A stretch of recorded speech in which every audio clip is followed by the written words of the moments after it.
Hello and welcome to Isolated 8 podcast episode number 21. So today's guest is Wanny, aka YahIsReal. Wanny is a really, really cool guy. He's a Scottish Rasta. He's a young lad who wants to live out his dream. He went and bought some land in Jamaica with one of his pals, and he spends his time in between Jamaica and Scotland. I came across Wanny through Raz Kitchen, which is a YouTube channel. A Canadian guy meets a Rasta man called Moko, and just follows him. And Moko's neighbour is Wanny. So we just have a discussion around Rastafari, how he got into it, the origins and the meanings of it, life in Jamaica and also the Scottish Highlands, because he splits his time between the two and he's got a love for both. We also discussed the love of language that he has, taking psychedelics, getting into all sorts of deep kind of discussions, which was really, really interesting. He's also a really, really, really, really good musician. I say really a lot there. But yeah, I was super impressed when I came across his stuff. And the more I dug into it, I became a bit of a fan. And that shows in this in the interview. We talk about that a couple of times, but all good. Real good musician in terms of coming up with beats, coming up with flows, coming up with lyrics. If you're a hip hop fan, if you're a reggae fan, even if you're just a music fan, I highly recommend going to check out YahIsReal. So we discuss at the end where you can find him in the different places. But I hope you enjoyed this episode. This was a really cool one. Peace. The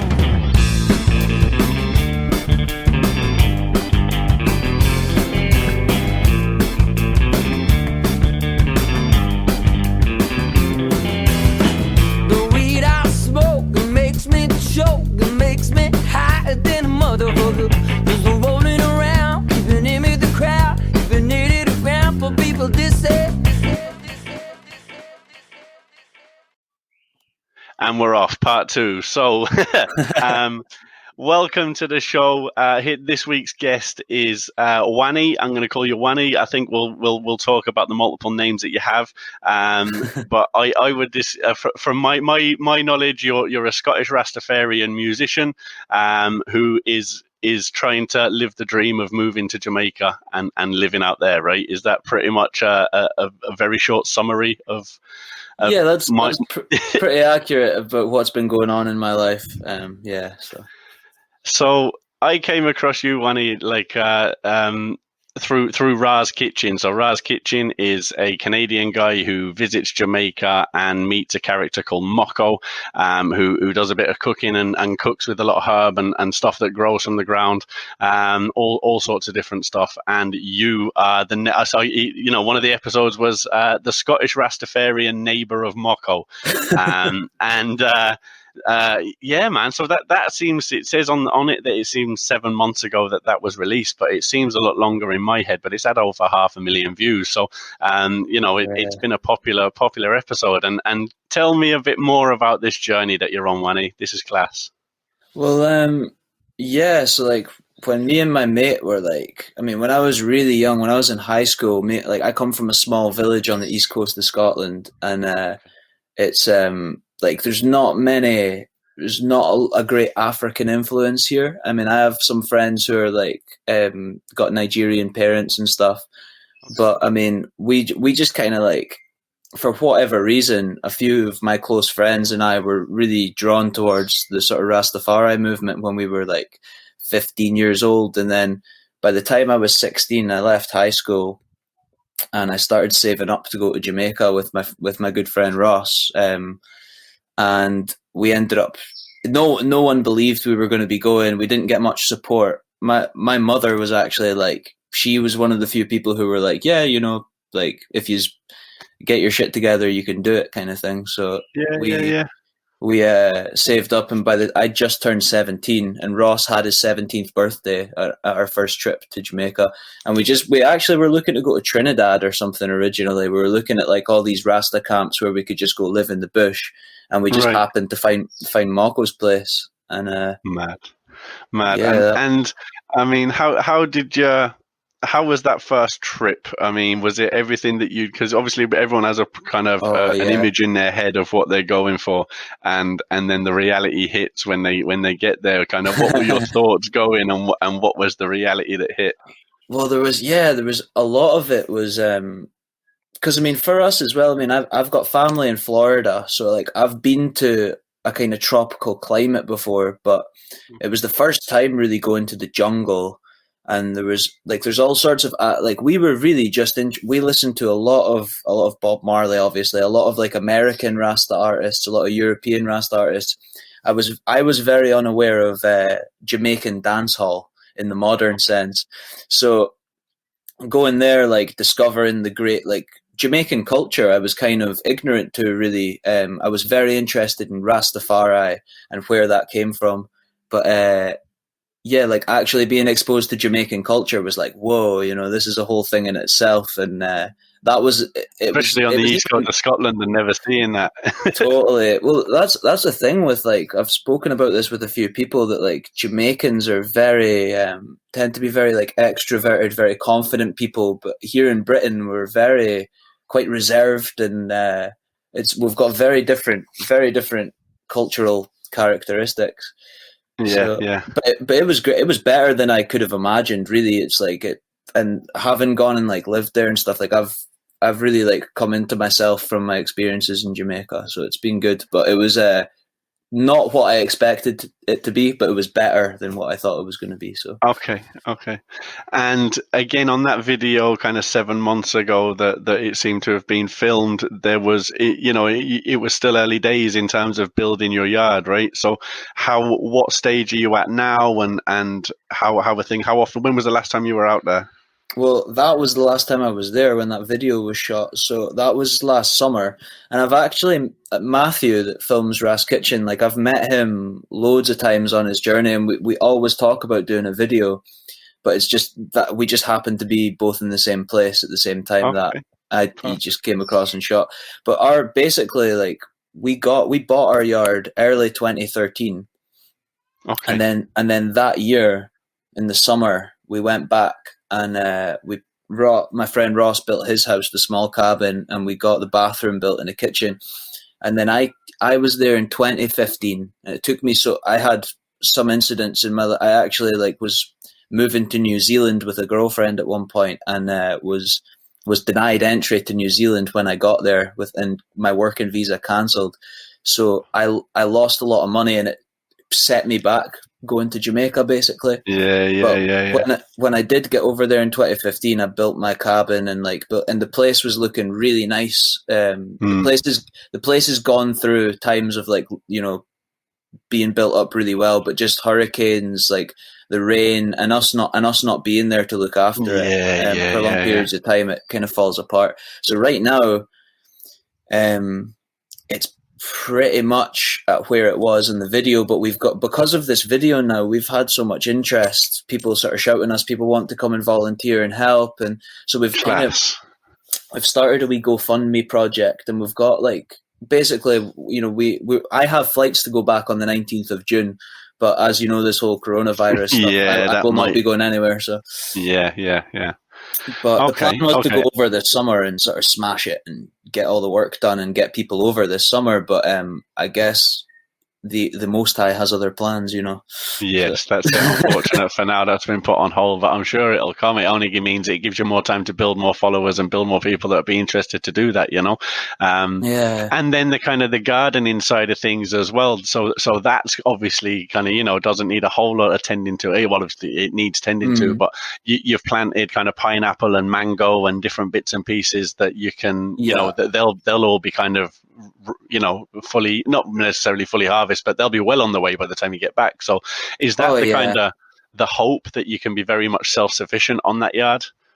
That would be the ideal thing one day. I mean, there's always one thing as well. I don't know if you've ever seen on YouTube. There's a guy, Primitive Technologies, and I think he's in Australia or something. But he's basically just like making sort of Stone Age kind of shelters and like all sorts, like weaving baskets, all sorts of stuff. And I'd love to do stuff like that on the land, like projects like that. But yeah, I mean, we've planted so much plantain and banana, like, and there's so many coconuts. Every time I go back, I plant more coconuts. And happy days, yeah. So there's always something on the yard, and the village we live in is just it's just full of farmers. So you, even if I've got lots of plantain and banana, there's someone I can swap some yam with, or get ackee from, or well, we've got 3 ackee trees, but you know what I mean. Like there's so the bartering and the trading is very much something that's kind of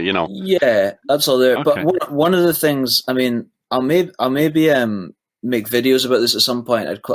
I have sort of mind to put out a lot more content and stuff online and that. But one of the things that like my experience of going through that, like going to Jamaica, is often here in the West we have an idea that like of the going to live in this paradise jungle and stuff, and it's the older I get, the more actually I feel like I might I spend more time in Scotland, and I really love it here and getting in touch with my roots and culture here.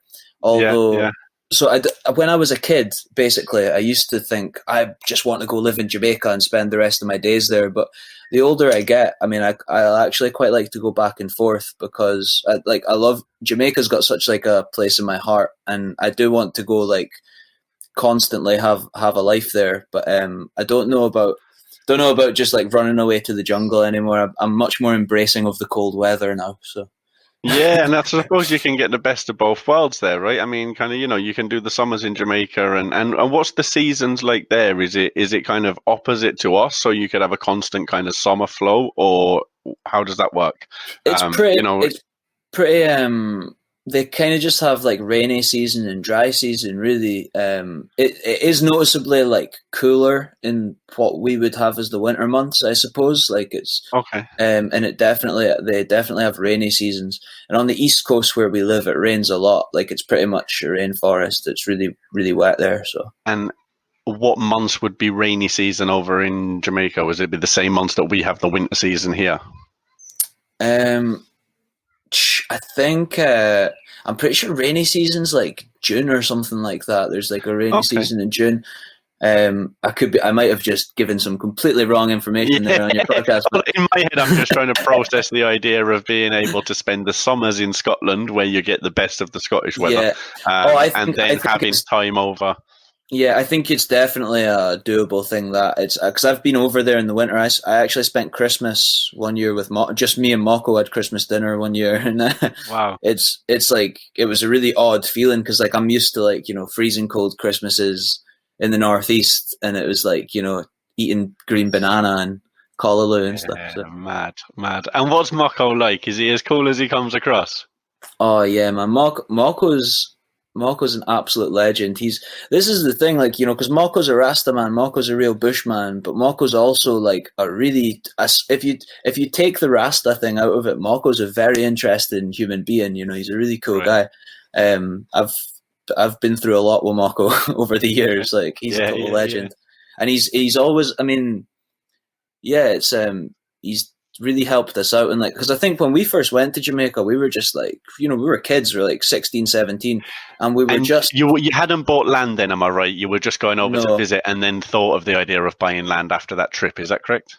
Yeah, well, it was during that trip. So we went for 3 months in 2012, and we just stayed with Mako. I think we visited a Rasta up in the Blue Mountains once, and apart from that, we stayed with Mako for the 3 months and his family, and we actually. The little boy Ratty on Raskit. Yeah. So right, I'm like, obviously Mako's daughters. They were both living on the yard when we first visited, and we were actually there when they found out Chanel was pregnant with Ratty, and then cool. And when we came back, they'd just given birth to him, and then so I've literally like seen Ratty grow up. Yeah, and how old is he now? Because he seems kind of like a 4 or 5, is he, or something like that? If he was born in he was born in 2013, so he'll be like 7 now. Yeah. Which is cool. I can't even believe that. That's so cool. Yeah. Time's flown. Time's flown. But yeah, Mako's a great guy. Like that's another thing I learned, like from going, and like Mako's a real human being. He's when I was a kid, I used to have this idea of like Rasta people in general as like morally infallible, and just perfect, saintly human beings. But it's like, no, they're real people, but like they're practicing spirituality and natural living, and that's the thing. So it's like, like me and Moko have had our moments, all of us living together and stuff, but ultimately, like, he's totally like family. I've got so much love and respect for Moko. That's Yeah, class. good dude. So yeah, And, he's a total legend, man. Yeah. And the Rastafari, the way of living, and I'm sure there's a lot of misconceptions in the Western world of what that entails. Is there So many? Yeah, let's talk about that. Tell me the kind of things that you hear that that then when you practice it, you go, well, that was bullshit, and I shouldn't have thought of that. What are the biggest ones? The biggest ones, I mean, well, yeah. See, it's a funny thing because I feel like when people really start to inquire into it, it's all just exploration. I think if you're genuinely looking at it, it's fine. But a lot of people get, especially like where I grew up, for example, there's not, in Scotland, we have a really big sound system culture. There's a big dub music scene. So there's a lot of people who are very exposed to sort of Rasta culture and lyrics, but they're also like, sort of living in cities. They're taking lots of drugs. They're living what you would call in sort of Rasta speak slack. They're living slackness, and where I come from, like, we weren't exposed to like sound system culture growing up or anything. Like, we literally had to go to Jamaica to get any to learn. Yeah. So we, in that sense, we were lucky. But there's no better way, I suppose, right? Yeah, like most of the things I've had in Jamaica with because sometimes people like this Rasta man said to me one time outside a supermarket in Morant Bay, he said, "How can you, as a white man, say Rastafari?" Like how and it's to me, like I can see how he's thought that of, like, he's maybe encountered a lot of like just white people with dreadlocks that just love smoking weed, and for me, what I said to him was like, what can I do more as a white person, than to learn and respect and love your culture and like love, everyone where they've come from. Like, it's like, I think the main thing for studying Rastafari, like Rastafari was a man, Emperor Haile Selassie the First, and Rastafari was his name before he was crowned emperor. That was his title, and that's the main thing. Is like, I mean, Haile Selassie didn't smoke ganja. He didn't grow dreadlocks. He didn't play reggae music. Do you know what I mean? Like he was a diplomat, a world leader. Was it from Ethiopia? Is that correct? Yeah, Ethiopia. So like, I know, there's so much symbology, and that's one of the main things as well. There's a lot of focus on Jamaica because that's where the Rasta movement sort of began. But it's those people in Jamaica, when they were given the Bible to read, they identified with the Hebrews that had been taken to Babylon in the story of the Bible. And so they identify Africa as their motherland, Zion, that they need to go back to one day, the promised land. And it's so funny because like that's all just sort of unconsciously happened with the people in Jamaica. But at the same time, in Africa, Ethiopia was the only country that was, from what I understand, the only African country that was never colonized by European forces. And Haile Selassie, their dynasty, they have their own sort of Christianity in Ethiopia, Ethiopian Orthodox, and it's very different from Catholicism and the sort of Christianity we've been sold in the West. It's they claim to have the Ark of the Covenant in Ethiopia, and they have a replica of the Ark in every single church.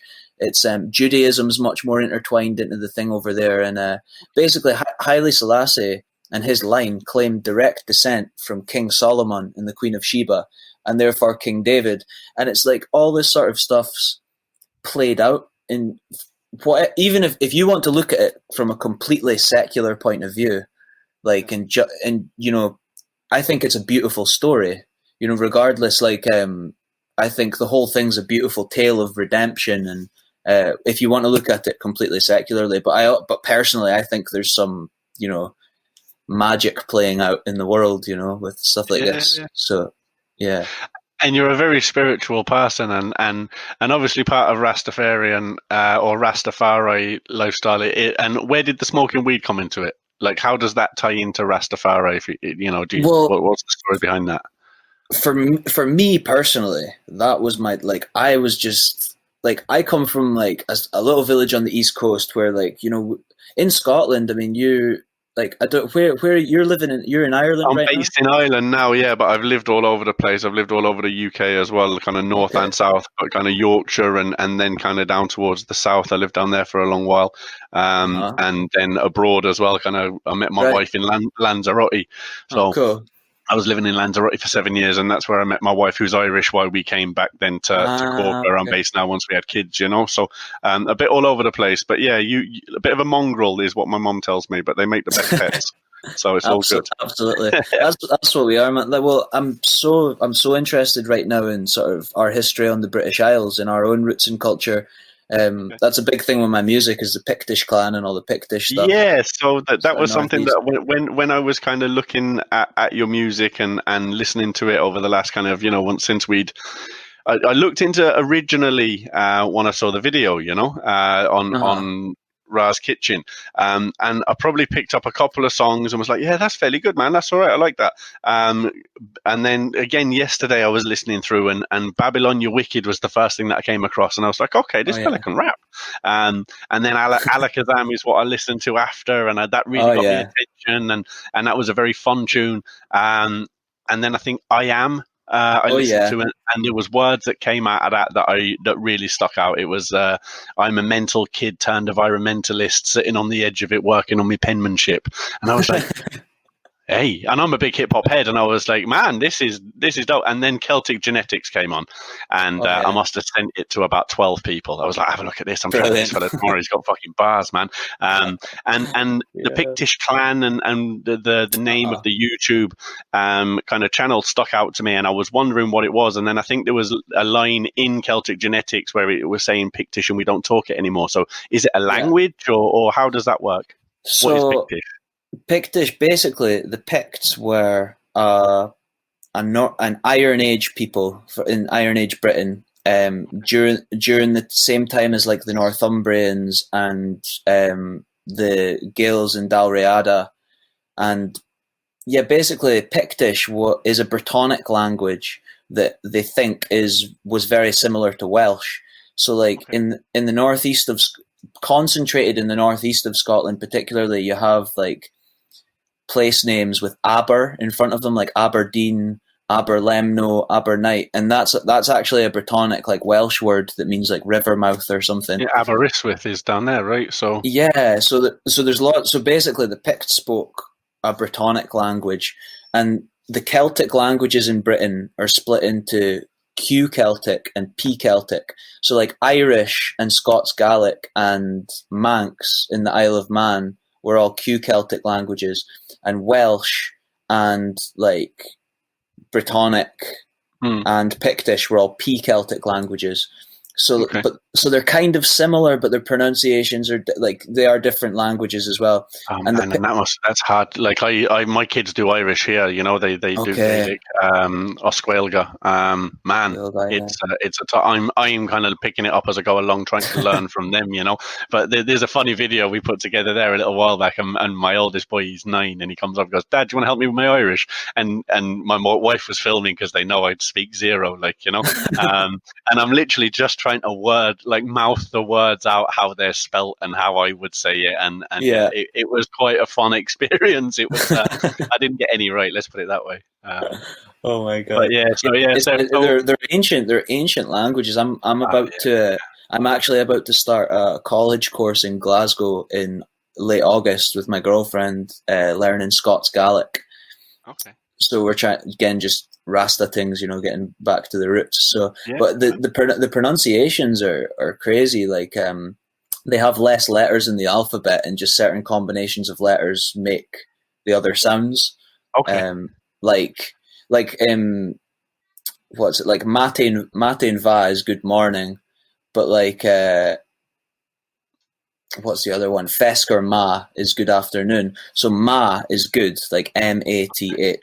But if you're saying very good, it's gleva, and there's an H after so it's MHATH.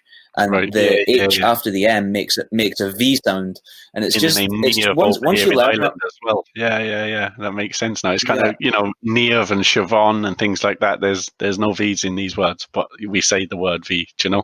Yeah, it's the combination of the letters make them. Yeah, Well, it's okay, there you fascinating. go. But yeah, so Yeah. the Pictish stuff for me was just like where I grew up. There's lots of like stone circles and basically the Picts as well. They carved a lot of symbols all over Scotland. These like no one knows what the symbols mean, and they're very like archaic looking if you look up Pictish symbols, you'll see hundreds of them, and they're on stones all over Scotland, and people still find them. And that it just when we started trying to get into our own roots in Scotland, we often found ourselves at these ancient places, and it speaks a lot to me. But ultimately, like in Britain, we're all brothers and sisters. Like we all were originally one Celtic people, and we viewed the world in a similar way, and we're all quite separated, and we've had our culture kind of taken away from us in ways as well. Maybe not so directly as like what happened with the African people in slavery, but like Scottish and Irish people and all sorts of like lower class people in Britain were sold into slavery and in the Caribbean as well. Yeah. As well as them also perpetrating, slavery. So basically like that's kind of, I don't know, Rasta I feel like is relevant for everyone in many ways, because if you view it properly, it'll lead you back to your roots as well. Yeah, that's what it's done for me. Okay, that's amazing. That's class. Yeah. In terms of music, so where did your influences come from? Because again, listening to your music, as much as there's the reggae kind of vibe to it, and some of the patois words would be used and things like that, but there's very much a hip hop kind of feel to it as well. What were you listening to growing up?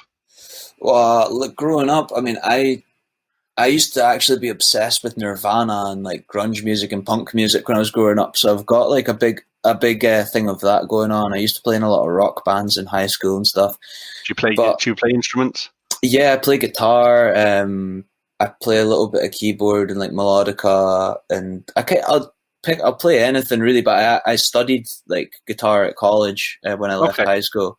And does sitting on yard with not a whole load of kind of the TV and the Netflix and all the rest of it, I'm sure your guitar skills get a lot of practice there. Yeah, definitely, man. Just always playing guitar, and like it's good vibes. Like I've got a loop pedal as well that's really good fun. A beatbox and like make stuff with that. I'm trying to get that.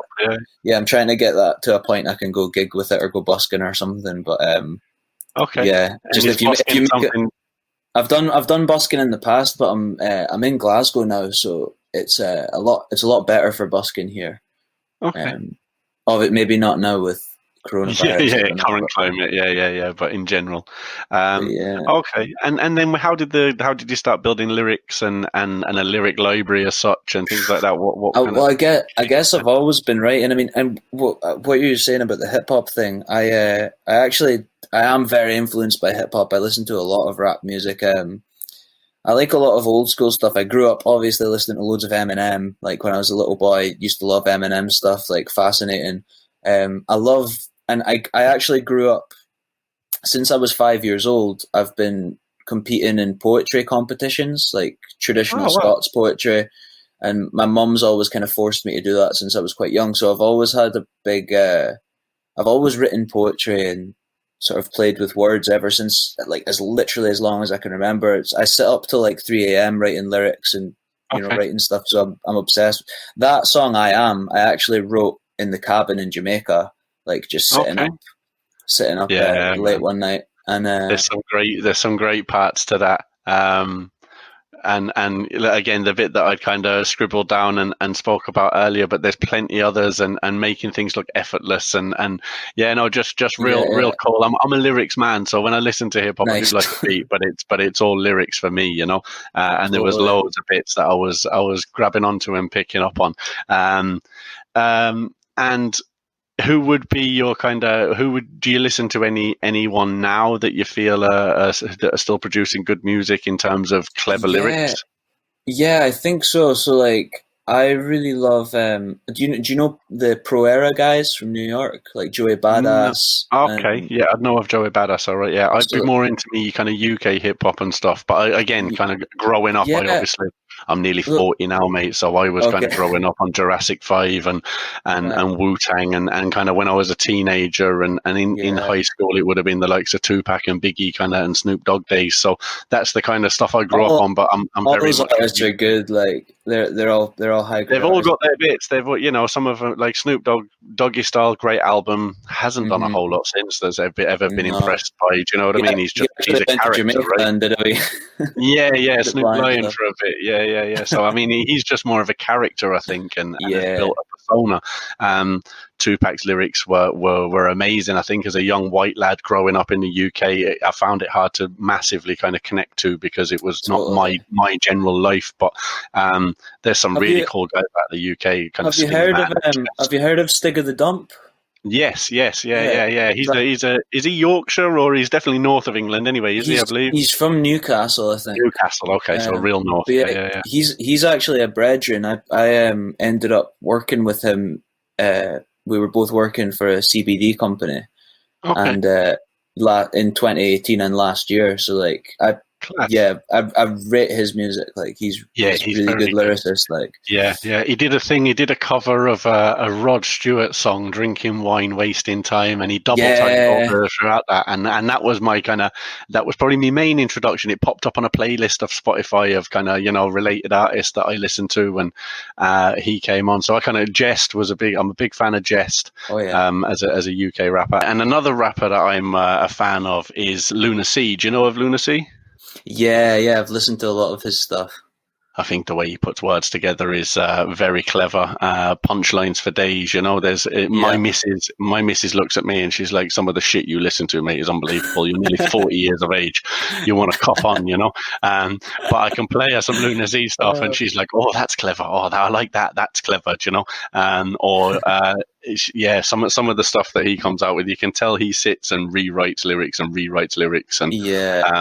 thinks about phrases and how he can tie them into your lyrics and stuff, right up your street like graffiti artists and just, pounding it like a shopping trolley when he's I'm laying on your wife sweating like a pop to Molly, pounding it like a shopping trolley. I'm just sat there going, what the how did you come up with this shit, man? Brilliant. He's good. I love that, man. There's something satisfying about the wordplay. There's a great hip hop scene in Scotland. I would say that's one of the reasons I've been so involved in making hip hop music, particularly is it's so big here in Scotland. There is a big dub scene, but I've been more exposed to the hip hop stuff. There's a big a lot of people love battling and that. Okay, and do you think with the accent and stuff, do you think it's a bit more of a struggle? So I know a good few artists here in Ireland, for example, that if they were rapping in a different accent, they'd be a lot further down the line than they are because of the accent and Irish people especially, they're great at kind of supporting their own and Irish people will go to an Irish bar when they go abroad to support their own and it's well known that they do that. Yet I find when they hear some of the rap and the music that's in their own accent, they don't support that as much. I find that strange. Do you think that's similar in Scotland or? I feel like it. I mean, it's been a big issue. It's been like a big topic of conversation as well. Because, I don't know if you've ever heard. There's a couple dudes. I think they're even from my hometown, but they're called Syllable and Brains, and they wrote this. There's a book came out about them called The Hip Hop Hoax or something, and they basically were rapping in their own accents, and no one took them seriously. So then they pretended to be Americans and put on American accents, and then ended up getting a record deal and everything. And, wow. But now, and there was a big thing about that at the time. But now in Scotland, if you're a Scottish rapper and you rap in an American accent or an accent that isn't your own, that's just a no. The ultimate no. Okay. Yeah, now it is because it's become a thing, and I feel like at some point it will perhaps start getting to other people. But I mean, this is a thing in Jamaica as well. If you listen to Bob Marley, he Americanized his lyrics so much so he could reach a wider audience. If you if you listen to Jamaican dancehall, if you listen to people take Vibes Cartel for example, is not Beanie Man example. They rap, they chant or toast in proper patois, and it's not gonna Vibes Cartel's music, although a lot of it is big all over the world.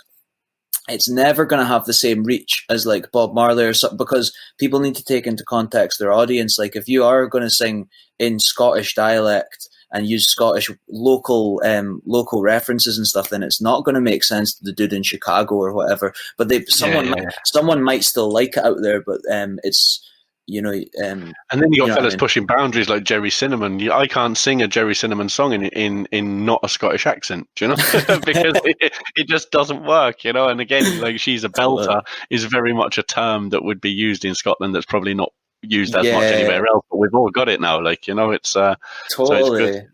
That's it. And tell us, let's go back to or before we go back talking about Jamaica, let's talk about what you get up to in Scotland. Obviously, you mentioned you're keen in getting in touch with your roots, and in a few songs there's talk of psychedelics and stuff like that. Is that something that you go and partake in occasionally? Oh, certainly, yeah, definitely. It's something I've dabbled in psychedelics over the years. Right now, at this time, basically every couple months, me and my friends. I don't know if you've ever heard of bothies before. So they're basically like free accommodation in the Highlands. I've heard of it in Celtic genetics. The Celtic genetics chorus has now it makes sense to me. I was wondering. Yeah. So that's okay. And I've got a line in a song back on it where I say, "Gone back to the bothy to meditate." Okay. But they're basically just, I think they were originally like shelters for people driving cattle or even hunting lodges or old houses and stuff. But they're just, you know, you'll walk for hours, you know, in the wilderness up these, you know, like, and it's usually surrounded by mountains and there's always a stream nearby you can drink from. And they're free for hikers and travelers, as long as you leave them in good condition for the next people, you know, you leave some firewood and are respectful. So my friends and I are really big on hiking and climbing Munros. So we every couple of months we go out, way out into the wilderness to a bothy, like make a fire, take loads of mushrooms and just like howl at the moon and stuff and swim in the rivers and that. All that stuff. And it's so good for you, you know. I think it kind of opens the third eye, right? Yeah, it's just such a good thing to do with loved ones, like, and share that experience. So I do partake in that every so often. And funnily enough, mushrooms are actually completely legal in Jamaica. So I very often partake of them on my yard, actually. Okay. Alone in the jungle. Jeez, you find out a lot about yourself there, man. Moko's not keen on them so much, so. Okay, yeah. And is Moko just a pure herb man? Is that his Yeah, they're not too. He's funny about mushrooms, or that he's he always laughs when I'm drinking them. He thinks it's funny that I do it, but he doesn't hate it or anything. But he's not game. Yeah. And tell me a little bit more about ITAL and ITAL living and what that entails. So again, my very basic knowledge, anything that comes from the ground would kind of be a very simple way of in my head of kind of reasoning with it. But I'm sure there's an awful lot more to that. Yeah, well, I think it's a great debate, really, because there's lots of people who, like, I mean, in Kingston right now particularly, and in Jamaica in general, like, raw vegan food is really popular. So, like, there's raw food restaurants in Kingston. So they're really been veganism. There's so many levels to it. Because for me, I've been vegan for about 8 years. This will be like 9 years now or something. But then late last year, I was down in England and I was able to get raw, unpasteurized, organic cow's milk, and I was also able to get, like, you know, eggs off a friend's chicken. And I'd been meditating on it quite a lot recently, again, in regards to getting back in touch with my roots. And I just kind of feel like I totally disagree with factory farming and the cruelty against animals and stuff. But it's like Moko, for example. Moko will sometimes eat, some Rastas eat fish and chicken sometimes, and some Rastas eat eggs sometimes. But I remember one time I was speaking to Moko because I used to be very zealous vegan, and I've tried being raw and all sorts of stuff as well. And I do really enjoy raw food and preparing raw meals, but I don't think it's like good to do that all the time. But I remember being very young and being in Moko's kitchen once and kind of going on about veganism and being like, oh, I don't eat this and I don't eat that. And he was basically like to me, like, yo, you know, like here in Jamaica, like people are poor and we'll just eat what we can eat, you know, like that's pretty much it. And it kind of put that in my head of like, oh yeah, that's how it's always been since the dawn of time. Like we're just trying to survive, and we live in a time of such abundance. It's sick to see what we're doing to like the animals and the earth and stuff. But I guess that's why people go to such an extreme with it. But now I'm getting older. Like I'm really keen. I listen to a lot of Joe Rogan, obviously, and Sure. I love it. As I explained, I love his content stuff. She was like, "What's the story with Joe Rogan? And why does everyone love it?" I was like, "It's just Oprah for men." Yeah, you know, it's literally just like Oprah Winfrey for men. We can just sit and listen to Joe and get a bit of advice, and we all feel good about ourselves after. I'll feel so much better, yeah, man. That's it. So like that, listening to him, he's had a guy on. He's had a few hunters on, like Cameron Haynes and that, but he has this bow hunter from Australia on called Adam Greentree. And just the way that guy lives, I'm just like, yo, you can't tell me that's not ITAL. You know what I mean? But he's out like, you know, killing deer and like all sort, and then storing the meat. But like that's more ITAL than some of the vegan in the city. You know what I mean? So it's ITAL's very debatable, but the fundamental things for it really seem to be like, you know, generally no flesh, nothing from an animal, low salt is one of the main things as well, and there's lots of stuff in Jamaica about like salt, and like particularly in the East Coast, I think there's some like beliefs about, you know, consuming too much salt. So that's always a big thing you hear in ITAL is like try not to use more herbs and seasoning rather than salt to flavor up the dish. Okay.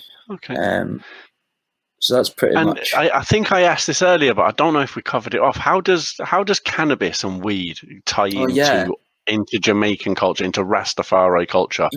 So I trailed off actually on a tangent when you asked me about that, but I remember where I was going. So like what I was saying originally was like where I come from. I went on a ramble about Pictish stuff, but where I come from, we're kind of cultureless in a way. Like we live in Babylon, you know. Like I went to high school. Like everyone's, you know, we may have by standards of the rest of the world more things. Like we've all got TVs and we've all got like a nice education and all that sort of stuff, but people are lost and confused and all this sort of thing. And when I was a youth, I used to smoke cannabis, and we at lunchtime at school and kids don't do this, but like we used to get high at lunchtime, and we used to listen to Bob Marley and other sort of reggae music, and it was different from like when I drank alcohol or when I did anything else. It was a meditation. I could see that from the first time I ever got high, and I just had this. It just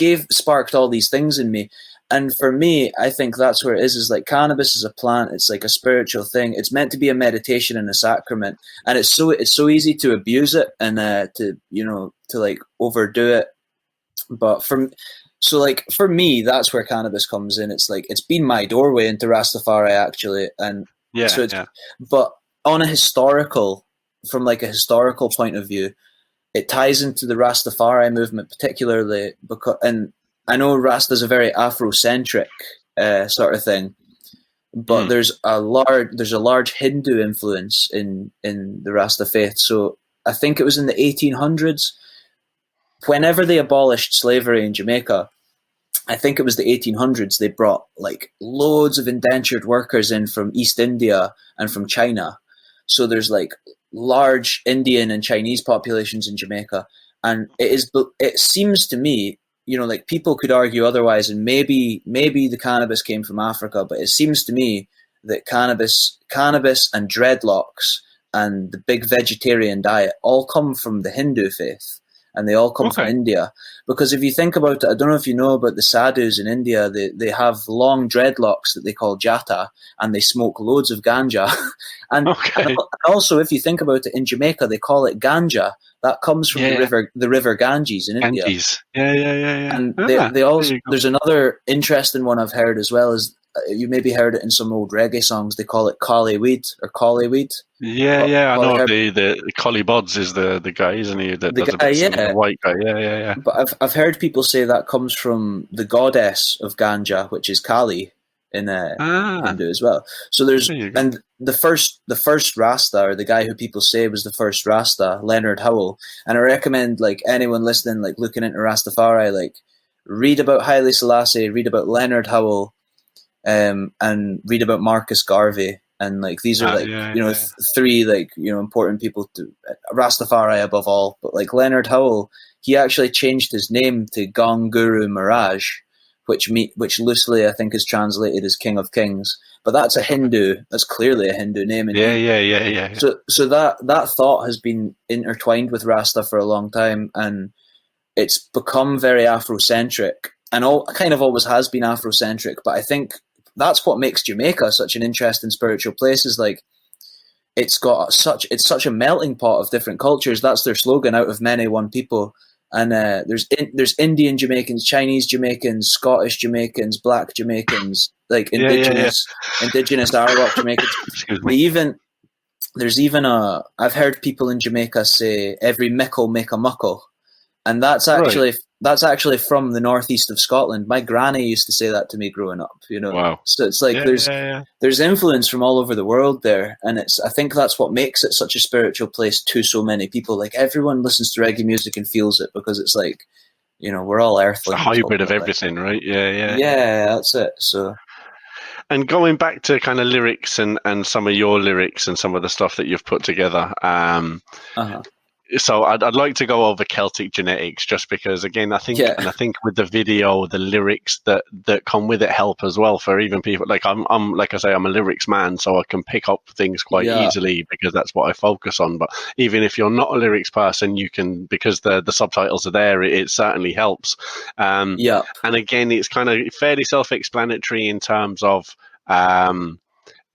what it's about. It's, again, getting in touch with your roots and where you're from and how it all ties in with your current beliefs and feelings. But kind of how did you come up with that song, and how long did it take you to write? And let's talk a bit about that, because I think, again, the kind of the wordplay, the amount of lyrics that are in there, it certainly wasn't I can't imagine that was a 5-minute job, No, I'm so glad you like that song, man, because that's actually one of my favorite tunes. I made the lyrics video for that because like I really like the lyrics so much. Yeah. It was a free beat I got.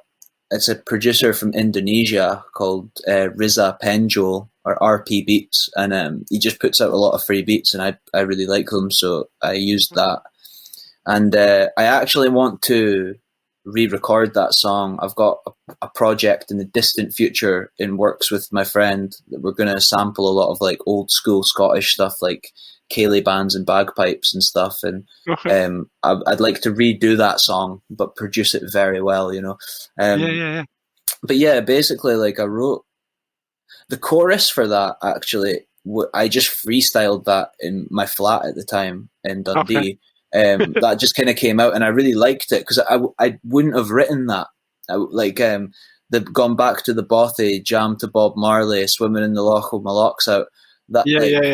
That's more how I would freestyle. It's not how I would write, if that makes sense.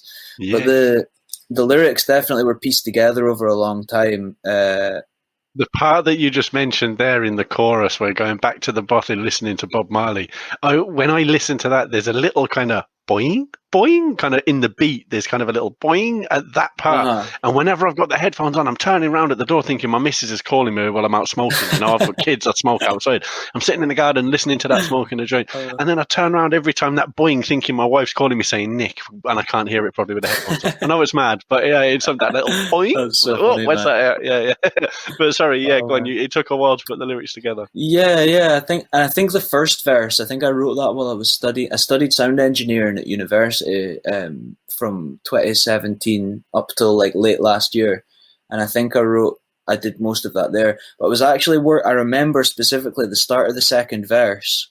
I was in Spain working for a CBD company, and I was like making oils or doing something like that. And I had to study the etymology and roots of my vernacular, expanding my vocabulary, break the language barrier. That's like one of my favorite ones. Like, sometimes it just it just falls into place sometimes. But I take I've got my phone is full of lyrics and the notes, and then full of voice notes, and then my laptop is absolutely full, and then I've got literally drawers full of notebooks from like all my years of writing. It's so mad. Do you ever take them out and piece them together, or do you? Yeah, well, one of the common things I do, because very often you write something, and you go, "Oh, that's shit," like straight away, and then you just leave it. And what I do is, like, in my notes on my laptop, if I'm writing a song about something and I'm kind of struggling, it's about a particular subject, I just type in the keywords in the search, and then I've got like notes going back to 2015 on my laptop with like stuff I've been writing. So sometimes there's stuff you thought was rubbish at the time, and you can see it from a new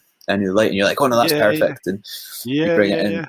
So sometimes, like for example, the last verse of Celtic Genetics, I actually like, I put a lot of effort into the first two verses, and the whole song was written fresh, but that last verse of Celtic Genetics is actually two verses that I've put together from a very, very old Pictish Clan song I did, like when I probably back when we were saving up to go to Jamaica and stuff. So, yeah. And that's a really old verse.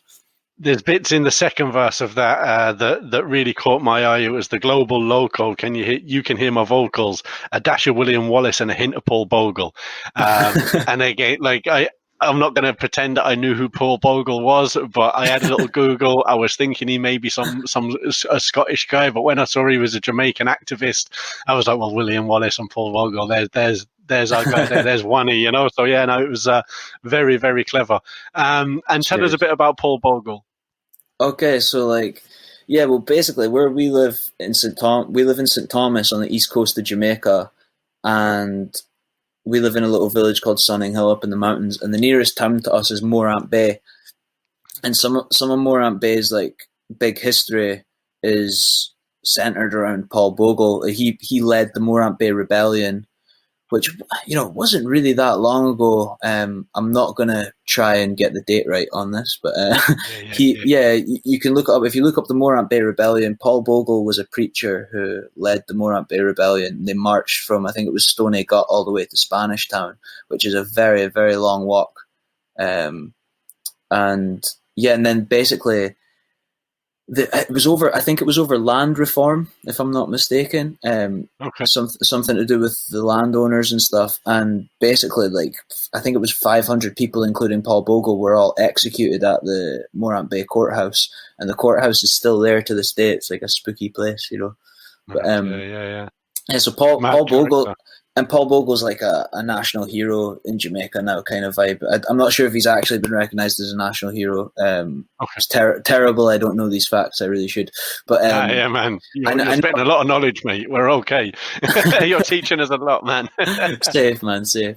But this is all. Yeah. So Paul Bogle, I just thought, just in that line, I just felt that matched up nice together. Everyone knows William Wallace, so no, it was good. And earlier you mentioned Marcus Garvey, and it's a name that I've come across a lot through rap music, and especially Akala. I don't know if you're Akala. Akala's brilliant, man. Unbelievable. So and again, he brings up Marcus Garvey in a couple of kind of lyrics that I've heard.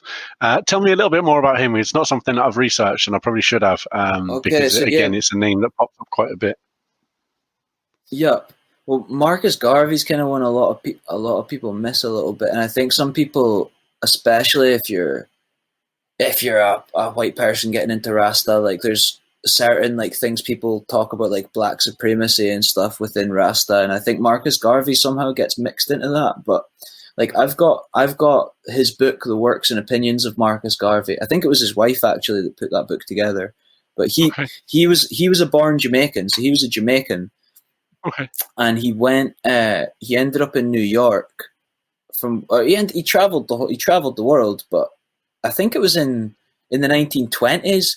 He was leading marches of people through New York, marches of black people through New York, before Malcolm X, before Martin Luther King, all this stuff.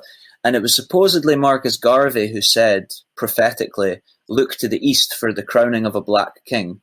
And then in 1930, Haile Selassie, or Rastafari, was crowned Emperor Haile Selassie the First. Okay. So he's often seen as the prophet. He's seen as like the John the Baptist, to the coming of the Christ and the Rasta movement. But his works, from what I've read, they are very racial, because obviously that's what he's writing about, and he's writing in a different time. So it's important to keep the context in mind. But generally, from what I read, what he's saying is like he's speaking to the African race and the black race, and he's saying, stand up and rise up. Like the white man has his own God, the Chinese man has his own God. They're basically living up. Like we need to live up as well. Like it's all about sovereignty and independence and like really switching your brain on and like taking the reins of your life. And that's and that's kind of the gist I get from Marcus Garvey a lot of the time. It's a lot of like his writings were a lot for like African people to sort of reclaim a lot of their sovereignty in their minds, empower themselves, absolutely, and rightfully so. But I think his teachings can apply to every race, because it's the same thing of like all this Scottish stuff. It's like no one else is going to do that for me. Do you know? Like no one else is going to do the Pictish studies for me. Like I need to look into that, and I no one's going to learn Gaelic for me and shove that down my throat. Like I need to do it myself. And it's the same thing for the African man or for the Chinese man or etc. Perfect. That's clear. Yeah. And Akala, actually, he's got a Scottish mother, isn't he? He talks about that quite a lot. Yeah, he does, man. Yeah. There you go. Yeah. Well, listen, man, we've. I know we had a little glitch in the middle, and I should be able to edit that together. And again, that's cool. My listeners are now well used to me kind of having to edit together at this stage.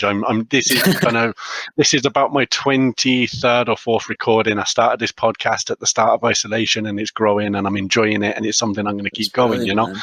But the piecing together will certainly be an easy job this time. But between the two parts that we've done, we're nearly at about 45, 50 minutes, I think. So we've had a good bash at it. Really enjoyed the company and really enjoyed the conversation, man. Yeah, it was great speaking to you, man. Yeah, I'd like to finish because it was a song that really has stuck out to me, and I think you wrote it while you were over in Jamaica. Is the song "Cherish Your Friendships"? Yeah. Let's finish because that's a nice ways to finish. I think. Tell us a bit about that, man, and then and we'll be good. No worries. Well, basically, it's actually a story behind that song. So I actually wrote that. We shot the video about the same time the Rast Kitchen video got shot, and we did that on the yard. That's like up at the deep hole where we always go swimming, and like that's our home.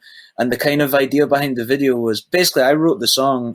It's a sad story, but a close friend of mine killed himself in 2018, and I ended up, me and my friend ended up at the funeral, and it was lots of people we haven't seen since school. It was just like a really sad school reunion, and there was lots of people I've had basically just people I've had fights with, falling out with. Also, you know how it is growing up. And I just had this overwhelming feeling at this funeral that I was just like, I love all these people. Like I've walked this earth with them, and then even more so than that, like my friends, and people that are close to me. So like I literally came home from the funeral and wrote that song, started freestyling to that beat and wrote that song because I just felt like I needed to kind of honor that or whatever. So that's where that comes from for me. That song is like really like it's a very heartfelt tune. And so, and the concept behind the video is kind of like, it's often like that on the yard. Like I'm sort of sitting, spacing out, swimming in the river, smoking weed, playing my guitar. That's what we do on the yard a lot of the time. You're meditating, you're out in the mountains just thinking, and you're really having time to reflect on your life back home, your friends and family and stuff. So that was the kind of idea behind the video, really. Thanks, man. Yeah. So where do we find you? Where do people obviously kind of tell us the YouTube? Where's the best place to find you? Because if you check out the Pictish Clan YouTube channel, I'm actually in the process of putting together a kind of podcasting as well. I've had put in the process for a while. It's going to be called the Pictcast /SoulPod, and I've got a few interviews lined up. But that Pictish Clan channel, you can find a lot of my music on there. We're going to have that coming up, and there's going to be lots of other things going up on there. We're hopefully going to use that channel as a platform a lot more. You can find YahIsReal on Spotify and iTunes, all that stuff, Instagram and Facebook, all that jazz. And if I've just set up a Bandcamp, everything's free download, YahIsReal. And if you check my YahIsReal page on SoundCloud, I have loads of free downloads up there. That Cherish Your Friends, Back on It, Celtic Genetics, and loads of others are all free download up there. So happy days, man. I highly recommend anyone to go and listen to that. If you're a hip hop fan, if you're a reggae fan, if you're just a music fan, go and check it out, because I did a bit of a fanboy moment at last night, didn't I? I was listening. I went back on. I was like, oh my god, this guy's got fucking bars. And yeah, I had to tell you, but no, very, thanks very so much. I really appreciate it, man, because it's all very encouraging. Pushes you forward to hear the good feedback. Man, so appreciate it. And the story that you've told, you're a young man who's living the dream, living out his dream, and doing everything in his power to get there. So keep it up, man. I really appreciate you coming on, and it was a really cool conversation. Thanks so much for having me, man. All the best with the future of the podcast. Cool. Take care of yourself, bro. Thanks very much. Bless up, man. See ya. Peace. This is my dad's podcast. He's an isolated ape. We hope you enjoyed it. Thank you for your support.